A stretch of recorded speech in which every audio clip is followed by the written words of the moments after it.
Mi hermano me pidió que firmara, solo un trámite, para ayudarlo con el banco. 2 meses después, descubrí que había vendido mi casa y se había quedado con todo el dinero. Desde que mis padres murieron, mi hermano Daniel fue mi única familia. Siempre pensé que éramos inseparables, que esa conexión de sangre nos protegía de todo. Pero no sabía que esa misma confianza sería el arma que me quitaría lo único que me quedaba de ellos, mi casa. Vivía en la casa donde crecimos. Cada rincón tenía el olor de nuestra infancia, las risas de mamá en la cocina, las herramientas de papá aún guardadas en el garaje. Daniel no vivía lejos, pero casi nunca venía, hasta que un día empezó a aparecer con más frecuencia. Traía comida, preguntaba cómo estaba, me hacía sentir acompañada. Decía que se preocupaba por mí, que no quería verme sola. Y yo, ingenua, creí que lo hacía por cariño. Una tarde llegó con una carpeta en la mano. «Es solo un trámite bancario, nada serio», me dijo, sonriendo como si fuera lo más normal del mundo. Me explicó que tenía que refinanciar un terreno que había quedado a nombre de los dos después de la herencia. «Si no firmamos ahora, podemos tener problemas de impuestos», aseguró. Hablaba con tanta seguridad que ni siquiera dudé. No tenía motivos para hacerlo. Era mi hermano. Le pregunté si debía leer el documento. Se rió. «Por favor, ¿no confías en mí? Solo son papeles legales. Te prometo que esto nos conviene a ambos». Esa frase se me quedó grabada, aunque en ese momento no tenía peso. Ahora, cada vez que la recuerdo, me arde el pecho. Firmé sin pensarlo. Confiar en él era lo natural. Me agradeció, me abrazó y dijo que con eso, todo estaría resuelto. Luego se fue apurado, como si tuviera algo urgente. No lo vi por unos días, y no me pareció raro. Daniel siempre fue ocupado, siempre corriendo detrás de algún negocio. 2 semanas después llegó una carta del banco. Pensé que era algo de rutina, pero al abrirla sentí un vacío en el estómago. Decía que la propiedad había sido transferida. Mi nombre ya no aparecía como dueña. En su lugar, estaba el de Daniel García. Mi hermano. Corrí a su casa sin pensar. Me abrió la puerta como si nada. Cuando le mostré la carta, fingió sorpresa. «Debe ser un error», murmuró, evitando mi mirada. Pero cuando insistí, su tono cambió. «Es temporal», dijo. «Solo puse la casa a mi nombre para solucionar un préstamo. En cuanto lo pague, te la devuelvo». Su voz sonaba ensayada, falsa. Intenté creerle, porque no soportaba la idea de que me estuviera mintiendo. Esa noche no pude dormir. Algo no cuadraba. ¿Por qué no me avisó antes? ¿Por qué necesitaba mi firma si era algo tan simple? La ansiedad me consumía, y al amanecer fui a ver a un abogado, buscando aclarar el documento que había firmado. Llevé una copia del contrato que encontré en mis correos. El abogado la leyó en silencio, con el ceño fruncido. Cuando levantó la vista, su expresión me heló la sangre. «Esto no es un refinanciamiento», dijo. «Es una cesión total de propiedad. Usted le transfirió la casa a su hermano». Me quedé muda. No entendía cómo era posible. «¿Y puedo revertirlo?», pregunté, con la voz temblando. «Solo si demuestra que fue engañada». Pero él registró el documento legalmente. «Es complicado». Salí del despacho en shock. No lloré. No grité. Caminé sin rumbo, sintiendo que el suelo se abría bajo mis pies. Daniel no solo me había mentido. Me había robado. Y lo peor era que lo había hecho con mi propia firma. Intenté llamarlo. No respondió. Le escribí, suplicando una explicación. Su mensaje llegó horas después: «No dramatices. Es un favor temporal. No te va a pasar nada». Pero ya era tarde. Yo ya no era dueña de mi casa. Los días siguientes fueron una pesadilla. Fui al registro público, a oficinas del banco, a donde pude. Todo confirmaba lo mismo: la propiedad estaba a nombre de Daniel. Mi hermano había vendido la casa a una inmobiliaria apenas 3 días después de que yo firmara el documento. 3 días. Todo había estado planeado. Cuando lo confronté de nuevo, no lo reconocí. Su rostro era el mismo, pero su mirada, vacía, fría. «Tenía deudas, ¿ok?», gritó. «Tú no entiendes lo que es tener que luchar solo. ¿Y crees que robarme es la solución? Era la casa de nuestros padres, Daniel. Ellos ya no están. La vida sigue». No hubo remordimiento. No hubo vergüenza. Solo esa indiferencia que duele más que cualquier insulto. Las llamadas del banco no tardaron en llegar. El nuevo propietario exigía la desocupación inmediata. Tenía 15 días para salir. 15 días para abandonar mi historia, mis recuerdos, todo lo que me quedaba de ellos. Empaqué mis cosas llorando. Cada caja era una puñalada. En cada objeto veía el eco de una vida que me habían arrancado. Daniel no apareció. Ni una disculpa, ni una llamada. Solo silencio. El último día, mientras los camiones cargaban mis muebles, lo vi en la acera, observando a distancia. Estaba con su coche nuevo, vestido mejor que nunca. Por un segundo nuestras miradas se cruzaron. Sonrió. Sonrió. Sentí una rabia tan profunda que me mareé. No era tristeza, era fuego. El tipo que prometió protegerme me había dejado sin hogar, sin familia, sin nada. Cuando se fue, juré algo en silencio: esto no iba a quedar así. Podía haberme quitado mi casa, pero no mi memoria. Y esa memoria iba a ser su condena. Esa noche dormí en un colchón en casa de mi amiga Carolina. No comí, no hablé, no lloré. Solo pensaba en cada detalle, en cada palabra, en cada gesto que no vi. Había señales, claro que las había, pero el amor ciega. Al amanecer, Carolina me trajo café y me dijo: no lo dejes pasar. Hay justicia para esto. No, le respondí, mirando por la ventana. Justicia no. Venganza.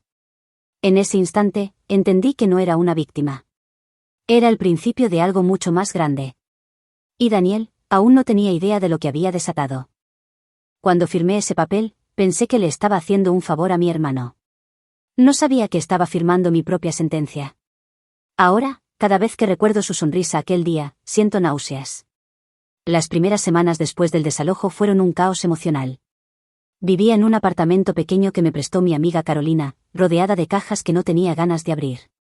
No podía comer ni dormir. Me despertaba pensando que todo había sido una pesadilla. Pero la realidad era brutal: mi hermano me había dejado en la calle. Intenté convencerme de que debía haber una explicación, que Daniel no era capaz de algo así. Le escribí un mensaje largo, pidiéndole que me dijera la verdad, que me hablara con el corazón.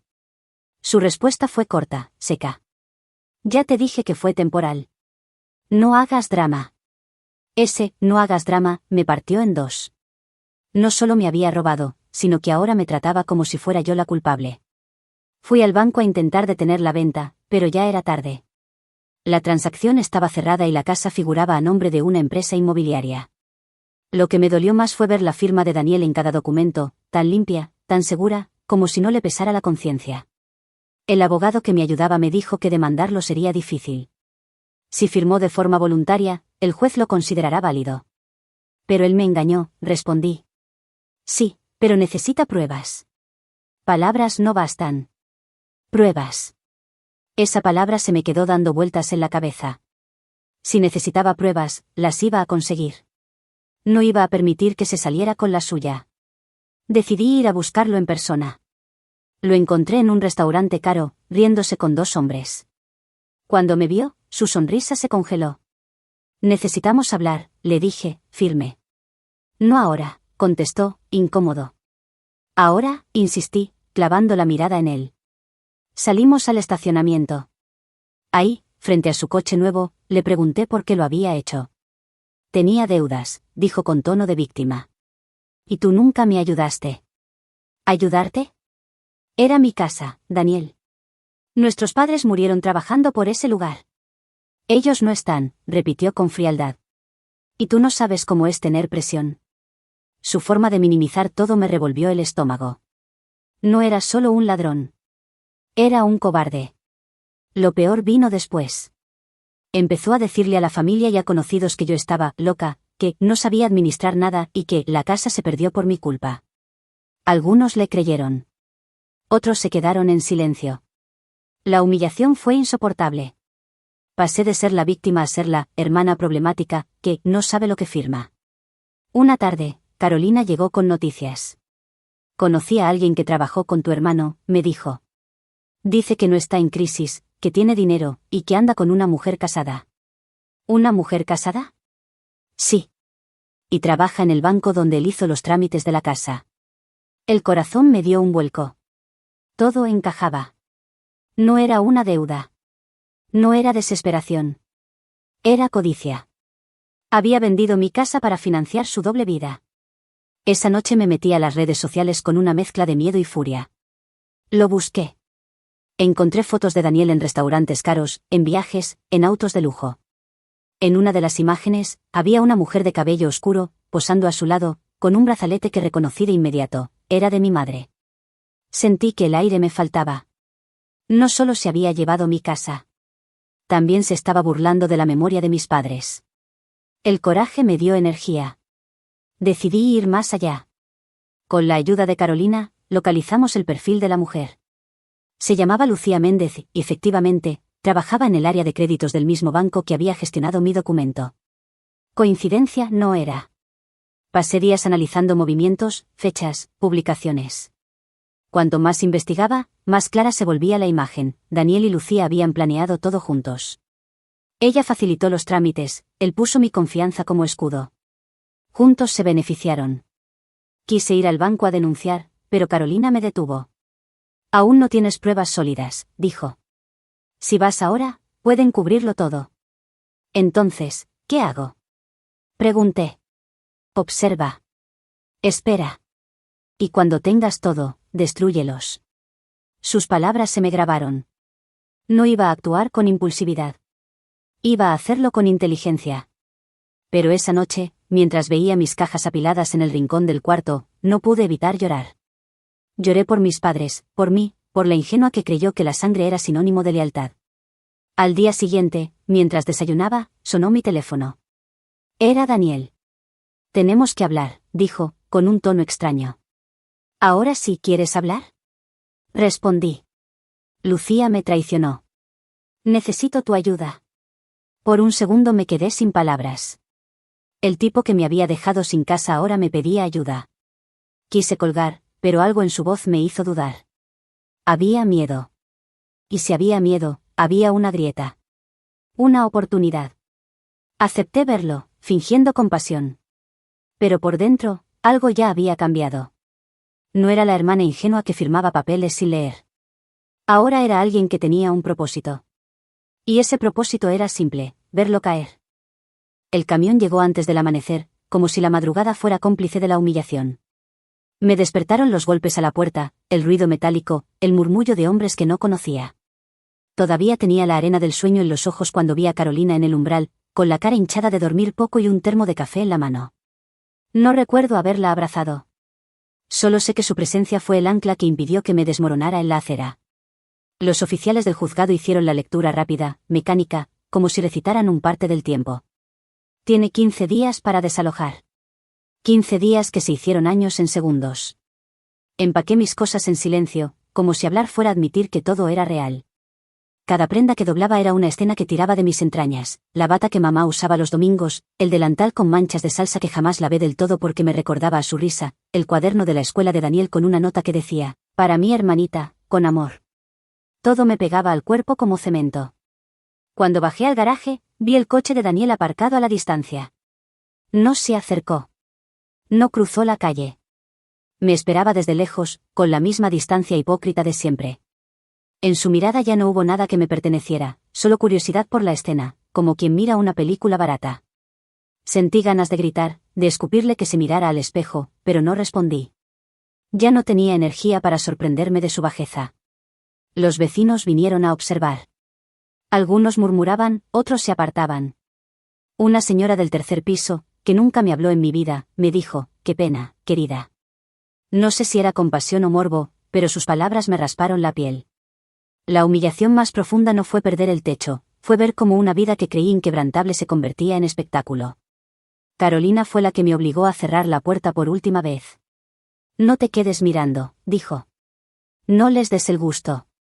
Pero cerré y me quedé unos segundos apoyada en la madera, escuchando los pasos dentro, tomando las últimas vibraciones de una casa que conocía cada tablero. Cerré los ojos y repetí mentalmente los recuerdos como si fueran hechizos para conservarlos. Nada funcionó. En el camión, los hombres empaquetaban con indiferencia profesional mis cosas. Una de ellos, joven y sin maldad, dejó caer un álbum de fotos.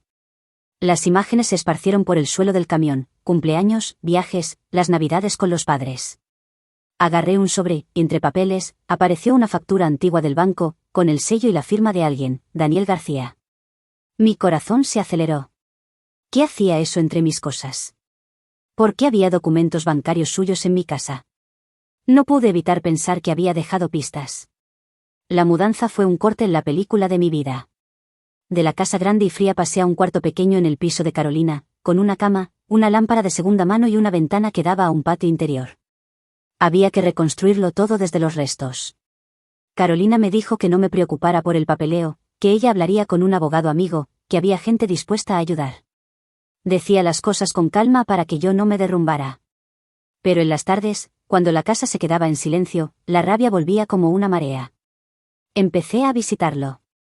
No a Daniel, sino a los lugares donde él dejaba rastros: el restaurante donde almorzaba con socios, la tienda de autos donde hacía pagos, las redes sociales donde compartía fotos de una vida que parecía más lujosa cada semana. En el fondo buscaba algo que me devolviera sentido, una explicación humana, una disculpa, una lágrima que justificara su traición. No la encontré. Encontré, en cambio, pruebas de la farsa. Una tarde, mientras revolvía entre cajas en el trastero del garaje que usábamos para almacenar herramientas, sí, todavía iba a ese lugar porque la nostalgia es más fuerte que la vergüenza, apareció un sobre dirigido al UM, créditos, con el sello del banco. Lo abrí con manos aceleradas. Dentro había una tarjeta de presentación con el nombre Lucía Méndez, su cargo y el teléfono del banco. No era una casualidad. Había un recibo de transferencia fechado justo la semana antes a la venta de mi casa, una cantidad que no correspondía a pago de emergencia ni a deuda legal. Era un depósito de 2 meses de salario. Era, en otras palabras, una recompensa. Las piezas empezaron a encajar como si alguien me enseñara un rompecabezas oscuro. Daniel no había vendido mi casa por necesidad. Había negociado un trato. Había usado mi firma para abrir la puerta a una vida que yo no conocía. Y la llave estaba en el banco. En ese sobre, además de la tarjeta, había una foto: Daniel y una mujer de cabello oscuro abrazados frente a un restaurante elegante, sonriendo con la naturalidad que solo tienen quienes comparten secretos. La mujer sostenía una copa con un brillo que me pareció insultante. Sentí un doble filo: traición por parte de mi hermano y un asco profundo hacia la complicidad externa. Aquella foto que encontré entre mis propias cosas fue la confirmación de que había sido utilizada como peón. Me llevé la tarjeta y la foto en el bolsillo, con la determinación de buscar respuestas no en gritos sino en pruebas. Los días siguientes fueron de supervivencia práctica: trámites, abogados, llamadas con tono legal que me parecían una lengua extranjera.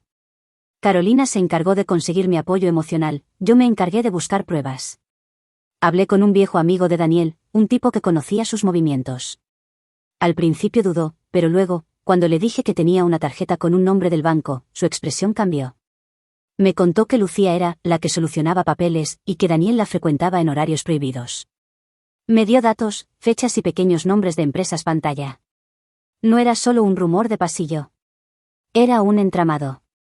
Con esa información, fui al banco. No para gritar, aun quería actuar con inteligencia, sino para observar. Me senté en la sala de espera y miré a las personas que entraban y salían. Vi a una mujer elegante, de paso grave, que sostenía en la mano una carpeta con papeles. Su cara me resultó familiar al instante, era la misma de la foto que había hallado. Lucía. Por un momento el mundo se detuvo. No podía creer que la mujer que sostenía mi destino con un sello estuviera a pocos metros. Sentí las piernas temblar, pero me acerqué como si mi vida dependiera de ello.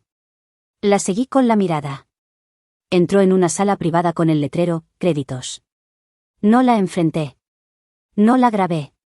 Solo la observé mientras veía cómo, de forma casi teatral, abría la carpeta y hojeaba papeles.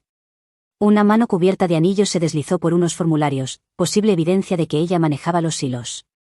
De vuelta en la calle, con la tarjeta y la foto en la mano, sentí que algo se movía dentro de mí que ya no era dolor ni pena, era un propósito helado. Si Daniel había usado mi confianza para asegurar su traición, yo iba a usar pruebas para deshacerse de ellos. No me bastaba con recuperar la casa, quería que el mundo viera cómo usaba a los demás. Quería que sintiera la misma desolación que me impuso. Esa noche, antes de dormir, registré una caja más, un cajón del escritorio donde Daniel guardaba papeles. Entre facturas, encontré una hoja arrugada, un recibo de transferencia que coincidía con cifras mencionadas por mi amigo. Y, escrito a lápiz en el borde, un nombre que no esperaba leer: Lucía, cuenta 3052. Fue un descubrimiento pequeño pero brutal. Era la confirmación de una ruta. De mi casa a la cuenta de una mujer del banco. Me quedé observando la hoja, sintiendo como mi alma se templaba para lo que vendría. No era suficiente exponerlos. Quería verlos caer en el mismo pantano en el que ellos me arrojaron. Y mientras la madrugada se rompía en el horizonte, una sensación fría me recorrió la nuca. No solo había una amante y una conspiradora. Había algo más, un dato que aún no tenía y que podría convertir todo en prueba irrefutable. Lo que descubrí en ese cajón me llevó a la certeza de que no era la única víctima. Había clientes cuyos fondos también habían sido manipulados. Guardé la hoja, la foto y la tarjeta en una carpeta que llamé pruebas. Cerré el cajón con llave y por primera vez en semanas dormí con un plan. La venganza ya no era palabra suelta, era estrategia. Al filo de la madrugada, antes de cerrar los ojos, pensé en Daniel. Imaginé su orgullo hecho trizas cuando lo señalara con pruebas. Imaginé su cara en la calle, sin amigos, sin excusas. Me dormí con esa imagen, sabiendo que había dado el primer paso. Entré al banco como quien entra a un teatro vacío. Tenía la carpeta de pruebas debajo del brazo y la calma fingida que puede comprar el miedo. Cada paso resonaba en el mármol, cada mirada era una posibilidad. Lucía trabajaba allí, lo había visto. Pero ahora necesitaba algo más que miradas, necesitaba evidencia que no pudiera negar en un tribunal ni en la caja de comentarios de las redes. Contacté a Héctor, el amigo informático de Carolina. No es un hacker de película, es un tipo práctico, conoce sistemas y lagunas. Le expliqué sin dramatismos, quería correos internos, registros de transferencia y cualquier documento que mostrase que la venta de mi casa había sido orquestada desde dentro. Me miró como si evaluara mi cordura y aceptó. Esto es ilegal si me pillan, dijo. Pero si vamos con pruebas, pueden encubrirlo menos. Acepté.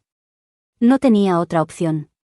Héctor me consiguió acceso por una puerta lateral, un perfil de cliente inactivo que no levantaba sospechas. Entramos al sistema del banco desde un ordenador público en una biblioteca. Sentía la adrenalina en la garganta, como si cada bit que descargábamos fuera una ficha que podía cambiar mi vida. Empezamos con lo obvio, los correos de la oficina de créditos. Y ahí estaba, en texto plano, la primera evidencia clara, un intercambio entre Lucía y un agente inmobiliario donde ella ordenaba acelerar la venta, indicando claramente que la solicitud tenía prioridad por instrucción de García. La frase era fría, impersonal. Pero la implicación era brutal. No solo eso. En el hilo había un adjunto, un formulario interno firmado digitalmente por Lucía que autorizaba la cesión de la propiedad. Un sello que, para mí, sonó como una sentencia. Descargué todo y sentí el peso de la verdad. Empecé a sentir menos miedo y más una sensación extraña, furia con propósito. Con cada archivo guardado, mi pulso se afinaba. Héctor no se limitó a correos. Rastreó transferencias. Encontró una cadena de movimientos a la que nadie prestaría atención, si no supieras dónde mirar, pequeñas operaciones que terminaban en una cuenta con nombre de empresa pantalla, y desde ahí a una cuenta personal vinculada, según registros, a una tarjeta de crédito a nombre de Lucía. Los números cuadraban. La casa salió de mi nombre, el dinero viajó, alguien lo cobró.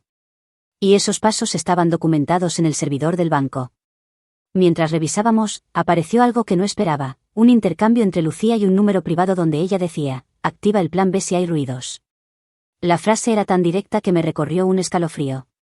Abrimos el archivo vinculado y era un documento interno titulado Contingencias, venta urgente, instrucción de G. Dentro, una cláusula decía que en el caso de denuncias, el comprador debía transferir el saldo a una cuenta fiduciaria extranjera. Nadie decía el nombre del beneficiario. Nadie más que las iniciales, AR. ¿AR? No tenía idea. Pillé el teléfono y marqué a la primera persona que se me ocurrió, el viejo amigo que había mencionado las empresas pantalla. Le pregunté por esas iniciales. Su respuesta fue corta, Ana Rodríguez. Empresa de servicios. Se usa en la ciudad para blanquear ventas rápidas. Mi estómago cayó. No era solo una traición doméstica. Era un esquema. Grandes piezas. Personas que no temían por un pleito de hermana porque ya tenían cadenas para protegerse. Mientras Héctor descargaba más, encontró algo aún más delicado, un documento de la inmobiliaria compradora firmado por Daniel y por otra persona con poder notarial. La otra firma pertenecía a una abogada local conocida por cerrar tratos opacos. La abogada tenía vínculos con un despacho que, según mis papeles, trabajaba con políticos. Aquello subía la apuesta. Si iba a exponerlos, no sería solo contra mi hermano y una empleada de banco. Podría enfrentarme a intereses que rara vez pierden. Mi mente osciló entre la necesidad de derribarlos y el temor de que me aplastaran por hacerlo. Carolina me vio y no dijo nada, me devolvió la mirada y apretó mi mano con fuerza. Vamos con todo, murmuró. No me dejó tiempo para dudar. Encontramos además un correo que me desgarró en lo personal, un archivo con fotos de mi firma escaneada. Allí estaba, mi firma, utilizada en documentos que yo nunca había visto. Y al lado, una nota, firma facilitada por DG, es decir, por mi hermano. Las pruebas eran una daga directa a mi traición. Daniel no solo había manipulado el momento, había usado mi firma de forma deliberada y planificada. No podía ser un arrebato. Era un plan frío y calculado. Mientras organizábamos todo en un paquete que fuera admisible legalmente, mi teléfono vibró. Era un mensaje de Daniel: sé que estás metida en cosas que no entiendes. Déjalo. Las palabras llegaron como un chaleco de fuerzas, intento de intimidación y confesión a la vez. Respondí con silencio. No iba a darle el gusto de provocarme. Héctor cerró la carpeta y me miró. Tenemos suficiente para empezar una denuncia, dijo. Sentí un alivio que no era calma, sino el preludio de una tormenta.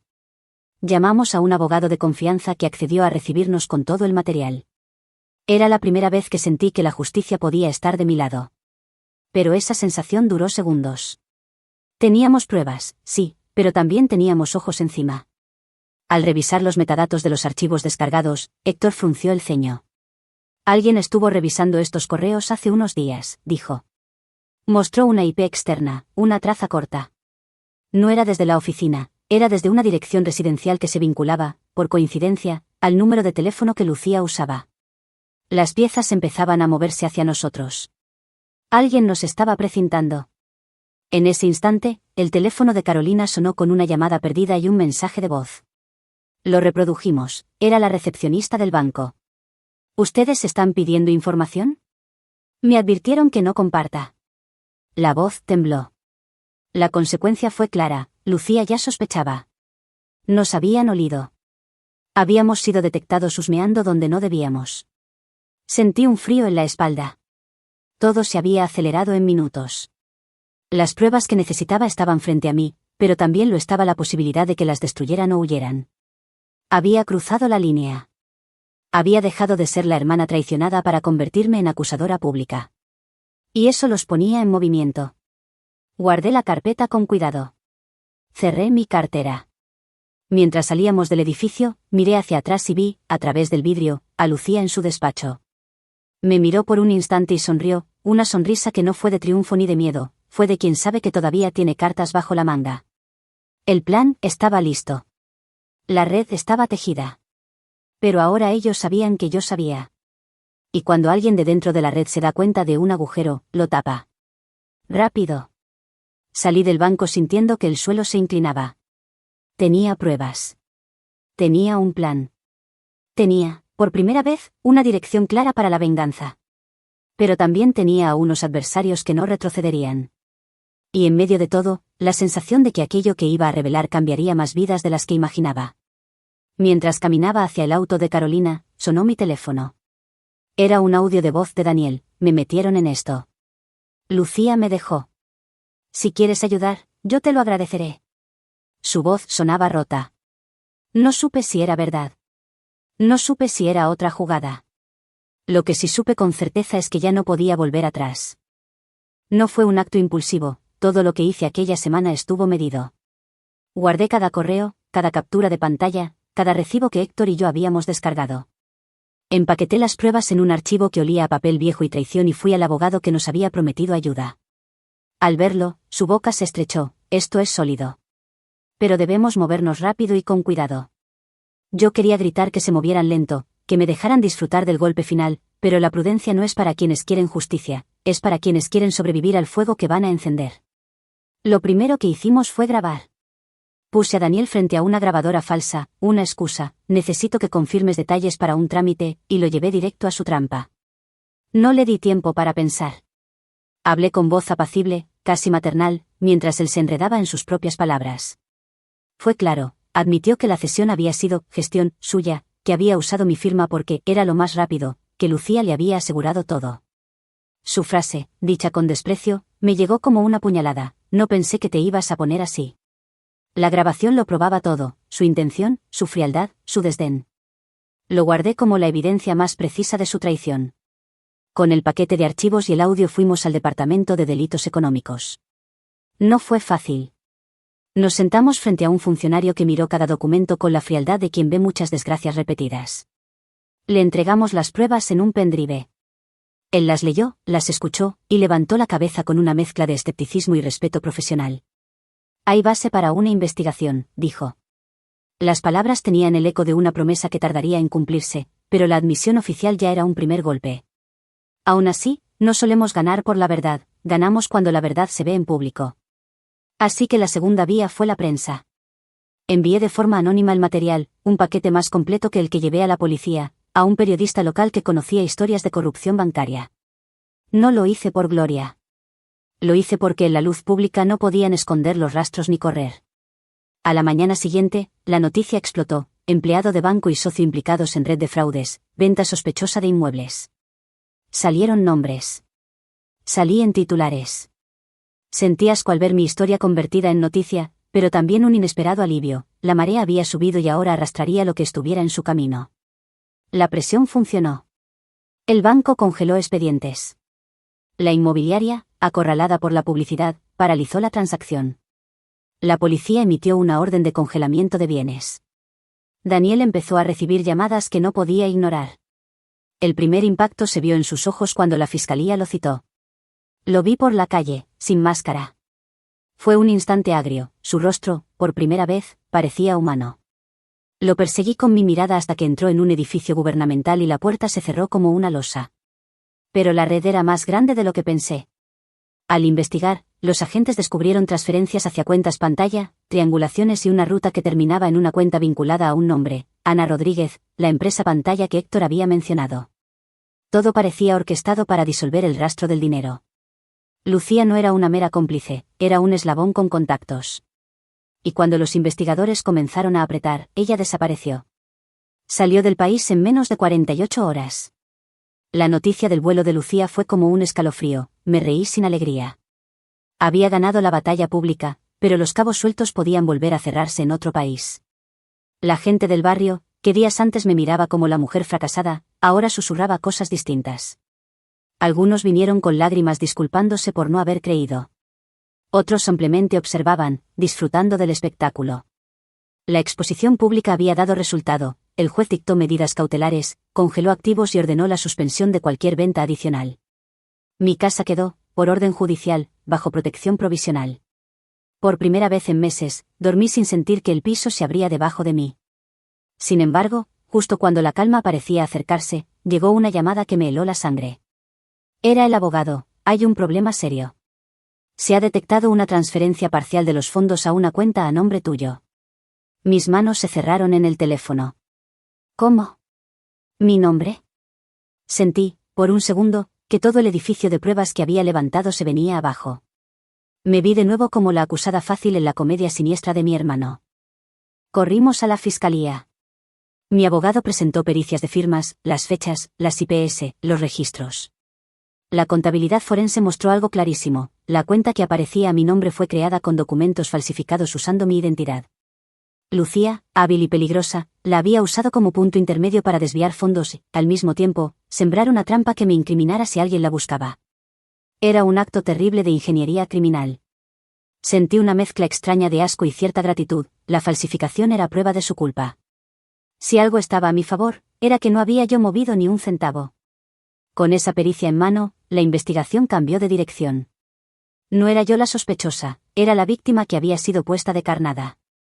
La fiscalía, con la presión del periodismo y las pruebas digitales, procedió con rapidez, ordenó detenciones provisionales. Daniel tuvo que presentarse a declarar. Las autoridades detectaron que sus cuentas no justificaban sus ostentaciones: autos nuevos, viajes, pagos sospechosos. La justicia, lenta y torpe, por fin mostraba sus dientes. La detención de Daniel no fue cinematográfica. Llegó en la madrugada, con agentes tocando su puerta, con su hijo mayor mirando confuso desde el coche. Lo vi esposado, los ojos grandes y ausentes, como si comprendiera por fin lo que había perdido. Me sentí vacía por un instante. La imagen de mi hermano así, humillado y derrotado, me dolió más de lo que esperaba. Había imaginado su caída con rabia, no sabía que me atravesaría la tristeza. Pero la responsabilidad era suya. Él la había elegido. Mientras Daniel era llevado, su teléfono mostró un mensaje: ayúdame. No sé cómo salió todo esto. No respondí. No había respuestas. Lo que sí hubo fue un día en que tuve que declarar como testigo y víctima frente a un juez. Cuando terminé, salí con la sensación de que algo se estaba cerrando. La fiscalía archivó cargos contra Lucía en ausencia y promovió la repatriación. El proceso sería largo, pero el andamiaje de impunidad empezaba a resquebrajarse. En casa de Carolina, esa noche, abrí un sobre que había llegado sin remitente. Dentro había un extracto bancario con una transferencia, una cantidad modesta, insuficiente para comprar mi casa, pero suficiente para dejar una marca. No venía con nota. Mi mente fue inmediatamente al peaje moral: ¿sería de Lucía? ¿Un soborno? ¿Una burla? Lo dejé en la mesa y miré la foto de mis padres sobre el buffet. Acaricié el marco como quien busca permiso para continuar. Había ganado la exposición y había visto a mi hermano caer. Pero el precio fue alto: mis recuerdos triturados, el público que se había alimentado del drama, la certeza de que había traición en sangre. La justicia empezaba a hacer su trabajo, pero algo en mí ya no era lo mismo. Había cruzado una línea que me separaba de la ingenuidad. Y con el frío en la garganta, supe que la verdadera prueba todavía llegaría en el tribunal. Cerré los ojos y, por primera vez en meses, permití que aflorara algo parecido a la calma. Sabía que había dado el golpe más duro posible. Pero la caída completa de ambos, la verdad absoluta, aún no estaba consumada. Habría juicio. Había pruebas. Había ojos sobre nosotros. Y mientras apagué la luz, pensé en el día en que volvería a abrir la puerta de mi casa y sería yo quien decidiría quién entraba y quién no. El juicio fue una geometría de dolor y precisión. Meses de audiencias, peritajes y testimonios habrían de decidir no solo la suerte de Daniel y Lucía, sino también si mi casa volvía a ser lo que había sido. Entré a la sala del tribunal con la carpeta pegada al cuerpo como una armadura. Cada papel que saqué fue una historia que conté en voz alta: cómo firmé engañada, cómo las transferencias se movieron por cuentas pantalla, cómo Lucía instruyó al banco para apresurar la venta. No fue fácil volver a narrar la humillación, pero la verdad tiene una manera rara de convertirse en herramienta cuando la sostienes con firmeza. Los peritos desgranaron la maraña fiscal: transfers, IPS, firmas forjadas. Héctor testificó, con voz segura, sobre la trazabilidad de los correos y la cadena de custodia de los archivos. El juez, serio, miraba cada documento como quien pesa el acero. Daniel, sentado en el banco de los acusados, parecía un hombre achicado. Sus abogados intentaron matizar la responsabilidad, hablaron de errores, de supuestas necesidades. Pero el audio que grabé, el intercambio en el banco y las pruebas forenses eran demasiado sólidos para sostener una coartada convincente. Lucía no compareció. Había huido y la fiscalía la declaró prófuga. Su ausencia pesó como una losa, las pruebas apuntaban a una pieza clave que ya no estaba para responder. La fiscalía requirió cooperación internacional para su extradición. Yo supe que era probable que nunca viera la cara de la mujer que me había usado. Aún así, ver a Daniel enfrentar la sentencia fue el cierre que necesitaba. El veredicto fue una mezcla de alivio y amargura. El juez anuló la venta por vicio de consentimiento y por manipulación documental. Ordenó la restitución de la propiedad y dictó medidas de reparación. Además, condenó a Daniel por falsedad documental, abuso de confianza y asociación ilícita para defraudar. La pena no borraría el dolor, pero significó que su traición tenía un precio tangible. Al escuchar la sentencia, una parte de mí se aflojaba, otra, más antigua, comenzó a recomponerse. Recuperar la casa no fue inmediato. Hubo procesos administrativos, reparaciones legales, la devolución oficial de las llaves en una ceremonia íntima. Carolina, el abogado, Héctor y yo, las cámaras que ya no eran microscópicas pero tampoco invasivas. Abrí la puerta con la llave en la mano y sentí un peso descender del pecho. Fue como entrar a un lugar que había esperado para ser mío otra vez, pero con la certeza de que nada sería idéntico. Había cicatrices en las paredes, en la pintura, en los rincones del alma. Empecé la reconstrucción con calma. Pinté de nuevo, colgué cortinas que no eran las de antes, limpié el polvo que el tiempo y la negligencia habían esparcido. Cada objeto que devolví a su lugar fue una ceremonia. El jardín que mi padre cuidaba con paciencia volvió a tener manos que lo mimaran. El garaje donde él guardaba las herramientas fue recuperado y ordenado. No se trataba de volver al pasado, era construir algo nuevo sobre las ruinas. Un día recibí una carta de Daniel desde la cárcel. La abrí con la mezcla de curiosidad y rechazo que crea la traición. Sus palabras pedían perdón, hablaban de arrepentimiento, de noches sin dormir, prometían cambio. Leí la carta entera frente al fuego del jardín y luego la puse en la palma de mi mano. El papel se consumió lento, en silencio. No había posibilidad de reconciliación real, el daño había sido extenso. Quemé la carta no por crueldad, sino como ritual de cierre. Sentí el calor y supe que no había lugar para su regreso a mi vida. La justicia seguía su curso. Los jueces ordenaron la recuperación de algunos bienes y el embargo de cuentas vinculadas a las triangulaciones. Parte del dinero sustraído fue recuperado gracias a la colaboración internacional y devoluciones de fondos congelados. No todo volvió, siempre quedará una deuda emocional, los años gastados en pleitos y la fuerza gastada en lamentos. Pero la casa, nuestro hogar, volvió a ser mía. Y con ella, la tranquilidad que no se compra, sino que se reconstruye. La repercusión de mi caso tuvo un efecto colateral, múltiples denuncias salieron a la luz. Clientes del banco comenzaron a revisar sus movimientos, a denunciar irregularidades. Lo que a mí me había ocurrido dejó de ser un asunto privado para convertirse en una advertencia pública. En la plaza del barrio, algunas vecinas me abrazaban y decían, gracias por no quedarte callada. Esas palabras valieron más que cualquier reparación monetaria. Lo que hice con la prensa fue distinto, escribí un texto largo contando mi experiencia, no para exhibición, sino para advertencia. Hablé de dolor, de ingenuidad, de la fuerza que se encuentra cuando se está empujado al abismo. Lo publiqué en un portal que lo compartió en redes, la reacción fue mixta, pero la mayoría me envió mensajes de apoyo y confesiones. Me convertí en referencia para quienes habían sido manipulados en nombre de la confianza. Con el tiempo, reabrí el taller de papeles de mi madre en la cocina, puse su delantal en un perchero y planté nuevas flores en el jardín. Las heridas seguían ahí, pero también había una nueva forma de orgullo, el orgullo de haber recogido las piezas y no haberlas vendido por rencor. Daniel cumplió su condena. Lucía, por ahora, sigue en paradero desconocido, la fiscalía no descartó su captura. No busco venganza eterna. Busqué justicia y la obtuve. En el último atardecer de ese año, me senté en el porche con un vaso de té. Observé la calle, las luces, la gente que volvía a sus cosas. Pensé en mis padres y en la casa que me habían dejado. Hice un saludo silencioso hacia su memoria y permití que la calma se instalara. No era una paz perfecta, era una paz trabajada, ganada a golpes.